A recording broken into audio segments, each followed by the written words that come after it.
다 같이 사도신경 드리겠습니다.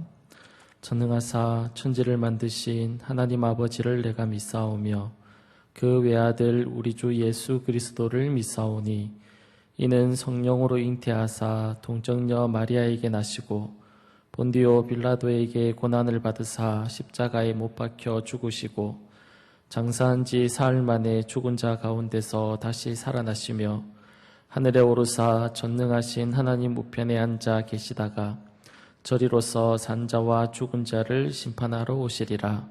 성령을 믿사오며 거룩한 공예와 성도가 서로 교통하는 것과 죄를 사하여 주시는 것과 몸이 다시 사는 것과 영원히 사는 것을 믿사옵나이다. 아멘. 찬송가 308장 찬양하겠습니다.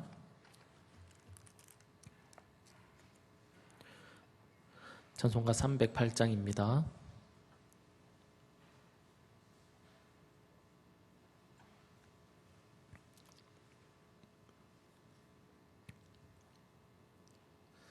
찬송가 308장입니다. 내 평생 살아온 길 뒤를 돌아보니 걸음마다 자국마다 모두 죄뿐입니다.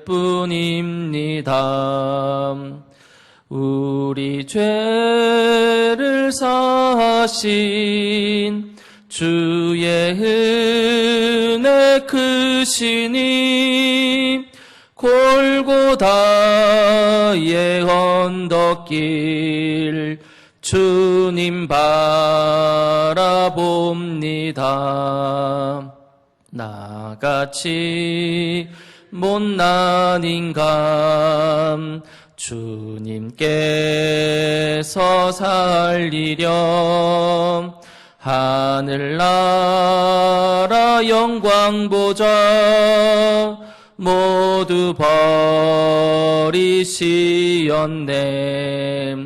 낮고 낮은 세상에 사람 형상 입으신 하나님의 큰 사랑 어디에다 견주리. 예수님 나의 주님 사랑의 주 하나님 이제 나는 예수님만 높이면서 살겠네. 나의 남은 인생을 주와 동행하면서 주님 사랑 전하며 말씀 따라 살겠네. 아멘. 하나님의 말씀 보겠습니다.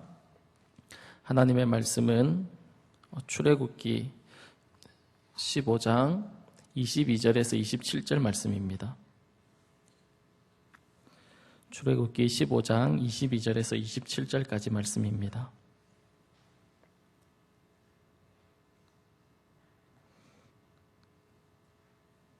다 찾으신 줄 알고 한 절씩 교독하신 후에 마지막 절은 같이 읽겠습니다. 제가 먼저 읽어드립니다. 모세가 홍해에서 이스라엘을 인도하며 그들이 나와서 수르 광야로 들어가서 거기서 사흘 길을 걸었으나 물을 얻지 못하고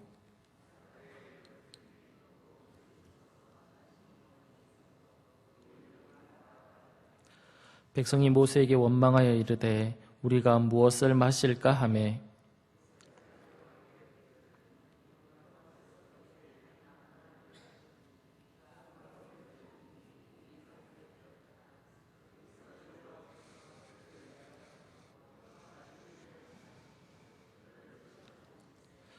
이르시되 너희가 너희 하나님 나 여호와의 말을 들어 순종하고 내가 보기에 의를 행하며 내 계명에 귀를 기울이며 내 모든 규례를 지키면 내가 애굽 사람에게 내린 모든 질병 중 하나도 너희에게 내리지 아니하리니 나는 너희를 치료하는 여호와임이라.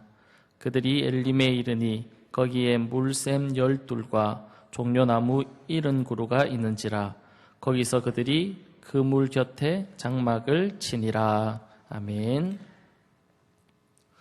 오늘 우리가 읽은 본문의 말씀을 가지고 마라의 쓴물이라는 제목으로 말씀을 나누도록 하겠습니다.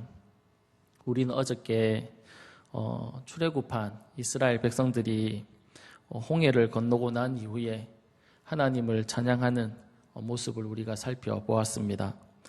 그들이 찬양했던 그리고 예배했던 그런 모습이 마치 요한계시록에 나오는 천상의 예배와 흡사한 그런 예배의 모습이었습니다.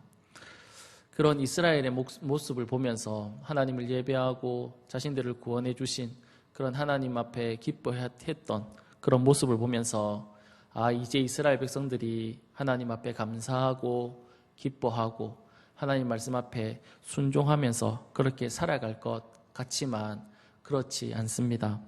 오늘 우리가 읽은 본문 24절에 보면 백성이 모세에게 원망하여 이르되 우리가 무엇을 마실까 하매라고 그렇게 말씀하고 있는 것을 우리가 볼 수 있습니다. 그들이 하나님을 높이고 찬양하고 그리고 예배한 이후에 백성들이 하나님을 향해서 또 모세를 향해서 이렇게 원망하는 그런 모습을 우리가 볼 수 있습니다. 아마 이스라엘 백성들은 홍해에서 자신들을 건져주신 그 하나님께서 계속해서 놀라운 기적들로 자신들의 삶을 인도할 것이라고 기대했을 것입니다. 그러니까 이제는 힘든 일이 없을 것이고 그리고 또 괴로운 일도 없고 늘 좋은 일들 그리고 기적 같은 일들만 자신들의 삶 앞에 이렇게 펼쳐질 것이다라고 그렇게 생각을 했을 것입니다. 그런 생각을 가지고 이제 홍해에서 출발해서 가나안 땅으로 가게 되는데 자신들이 생각했던 그 생각과 다르게 3일 동안 광야를 쭉 걸어가는 것입니다. 저는 직접 광야를 본 적도 없고 그리고 또 광야를 걸어본 적도 없지만 이렇게 상상해 보면 광야길을 이렇게 3일 동안 걷는 그 길이 쉽지 않을 것이다라는 그런 생각이 들긴 합니다. 그렇게 쉽지 않은 길을 걸어서 도착한 곳이 어디냐면 마라라는 곳이었습니다. 도착해서 보니까 이렇게 목이 말랐는데 이렇게 물이 있는 겁니다. 그래서 그 물을 먹어보니까 어떻습니까? 서서 마시지 못하는 그런 물이었습니다. 그러자 이스라엘 백성들이 원망을 한 것입니다. 좋은 일, 행복한 일, 그런 일들을 기대했는데 그들의 기대와 다르게 광야의 길을 계속해서 걸었고 마실 물이 없는 그런 삶을 살아가고 또 이제 마실 물이 생겼는데 먹어보니까 쓴물인 그런 상태에 이르게 되자 이스라엘 백성들이 원망을 한 것입니다. 지금 이스라엘 백성들이 참 홍해의 기적, 놀라운 기적을 경험하고 난 이후에 이렇게 쉽지 않은 삶의 여정을 이렇게 걸어가고 있는데 우리가 이런 이스라엘 백성들의 삶의 여정을 보면서 우리가 기억해야 할 것이 있습니다. 그것이 무엇이냐면 지금 이스라엘 백성을 누가 인도하고 있는 것입니까? 하나님이 인도하고 계신 겁니다. 하나님께서 구름 기둥과 불 기둥으로 그들을 인도해 가고 있는 것이지요. 하나님께서 광야의 길을 걷게 하고 있는 것이고 그리고 또 그들을 마라에 이렇게 도착하게 해서 이스라엘 백성들이 쓴물을 만나게 하나님께서 하셨다라는 겁니다. 그리고 또 이제 우리가 이렇게 이 출애굽을 보면서 또 기억해야 하는 것은 무엇이냐면 이스라엘 백성들이 출애굽에서 가나안까지 가는 이 과정이 무엇을 보여주고 있냐면 우리의 신앙의 여정을 보여주고 있다라는 사실도 우리는 기억해야 합니다. 이것을 기억하면서 그렇다면 왜 하나님께서는 이스라엘 백성들로 하여금 광야를 지나게 하시고 또 마라라는 곳에 도착해서 쓴물을 만나게 하셨을까요? 그 이유는 하나님께서 단지 이스라엘 백성들을 자신의 백성으로 불러서 출애굽시켜서 가나안 땅에 도착하는 그것만 하나님의 목적이 아니기 때문에 그렇습니다. 그러니까 이스라엘 백성들이 애굽에서 고생하고 있을 때 그들을 건져서 내가 가나안 땅 약속의 땅으로 넣어야지, 거기에 들어가서 살게 해야지, 그것만이 하나님의 목적이 아니라는 겁니다. 이것도 하나님의 중요한 목적 중에 하나지만 더 중요한 목적이 있습니다. 그 내용이 출애굽기 19장 5절에서 6절에 나와 있습니다. 제가 읽어드리겠습니다. 세계가 다 내게 속하였나니 너희가 내 말을 잘 듣고 내 언약을 지키면 너희는 모든 민족 중에서 내 소유가 되겠고 너희가 내게 대하여 제사장 나라가 되며 거룩한 백성이 되리라. 너는 이 말을 이스라엘 자손에게 전할지니라. 그렇게 말씀하고 있습니다. 하나님께서 이스라엘 백성들을 애굽에서 건져내신 이유가 뭐냐면 먼저는 자신의 소유를 삼기 위해서입니다. 그리고는 제사장 나라가 되게 하기 위해서, 그리고 거룩한 백성으로 만들기 위해서 하나님께서 이스라엘 백성들을 애굽에서 건져내셨다라는 겁니다. 그리고는 그들로 하여금 광야의 길을 걷게 하고 있다는 겁니다. 하나님께서 우리를 부르신 그 부름의 목적도 마찬가지입니다. 똑같습니다. 하나님의 소유를 삼기 위해서 우리를 세상 가운데서 불러내셨고, 그리고 또 불러내신 우리로 하여금 제사장의 사명을 감당하게 하기 위해서이고, 그리고 또 거룩한 백성으로 세우기 위해서 하나님께서 저와 여러분을 부르셨다라는 사실입니다. 이렇게 하기 위해서는 마라라는 곳에 도착할 필요가 있었다는 겁니다. 그런 마라라는 곳은 도대체 어떤 곳인가? 쓴물이 있는 곳이었죠. 여기서 쓴물은 우리 안에 있는 더러운 죄를 의미합니다. 이 죄성을 보고 발견하는 곳이 바로 마라라는 곳입니다. 우리가 평상시에는 좋은 사람처럼 보일 수 있습니다. 꽤 괜찮은 사람으로 사람들에게 보여질 수 있습니다. 그리고 신앙생활 할 때도 그럭저럭 괜찮게 하는 모습으로 다른 사람들에게 비칠 수 있습니다. 우리가 이렇게 예배를 참석하고 기도에 참석하고 하나님 앞에 예배하고 이렇게 살아가는 모습을 통해서 다른 사람들에게 꽤 괜찮은 신앙인으로 그렇게 보일 수 있습니다. 그런데 오늘 본문 22절에 보면 모세가 홍해에서 이스라엘을 인도함에 그들이 나와서 수르 광야로 들어가서 거기서 사흘 길을 걸으니 물을 얻지 못했다. 그렇게 말을 하고 있는데 이스라엘 백성에게 두 가지 상황이 생긴 겁니다. 먼저 첫 번째는 광야의 길을 지금 그들이 걷고 있는 것이고, 또 한 가지는 물이 없다라는 겁니다. 이런 상황이 생기면 우리의 삶에 어떤 현상이 일어나냐면, 그러니까 내 삶이 광야처럼 거칠어진 겁니다. 우리가 생각하고 계획했던 일들이 엉망이 되는 겁니다. 그러니까 내 삶이 엉망이 되는 겁니다. 그런 일들이 일어나고, 그리고 또 내 마음에 물이 없는 겁니다. 메마른 상태. 그런 상태가 되면 우리가 어떻게 될까요? 우리는 우리 안에 있는 죄성을 이렇게 보게 됩니다. 그러니까 내가 얼마나 악한 자인지 그때 보게 됩니다. 내 삶이 힘들어지고 내 안에 내 심령이 메마른 상태가 되면 그때 우리는 내가 얼마나 악한 자인지 내 안에 죄가 있다라는 것을 보게 된다는 겁니다. 쉽게 말하면 오래전에 있었던 일인데, 이제 아기가 이제 배가 고파서 울고 있는데 엄마는 돈도 없고 그리고 또 잘 먹지도 못했으니까 젖도 나오지 않아서 결국은 이렇게 분유를 훔치는 그런 일이 뉴스에 나왔습니다. 비유가 좀 그렇긴 하지만 마치 이런 상황이 된다는 겁니다. 살 길이 이렇게 없어 보이기도 하고, 그리고 힘든 상황 가운데 부딪힌 데다가 거기다가 내 안에 그것을 이길 힘이 없는 겁니다. 그러니까 완전히 메마른 상태가 되면 우리는 우리의 죄성과 맞닥뜨리게 됩니다. 삶이 좀 괜찮든지 내 안에 이렇게 이길 힘이나 여유 이런 게 없는데, 그러니까 메마른 상태에 있는데 내 삶이 조금 괜찮으면 우리는 그럭저럭 살아갈 수 있습니다. 아니면 내 안에 삶은 좀 힘들지만 내 안에 그걸 이길 힘이나 여유가 조금 있으면 그럼 그 상태가 되어도 이렇게 우리가 조금 이렇게 살아갈 수 있습니다. 그런데 이 둘 다 없어지면 내 삶이 힘들고 거친 데다가 내 마음이 메마른 상태가 되어버리면 우리는 어떻게 할지 모르다가 결국은 우리 안에 있는 죄성을 보게 된다라는 것입니다. 하나님은 이렇게 우리의 죄된 모습을 우리에게 이렇게 보여주실 때가 있습니다.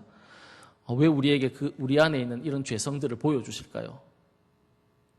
우리가 얼마나 악한 자인지 하나님께서 우리에게 알게 하기 위한 이유도 있지만, 우리의 이런 악한 모습을 보고 하나님이 다루시기를 원하신다는 겁니다.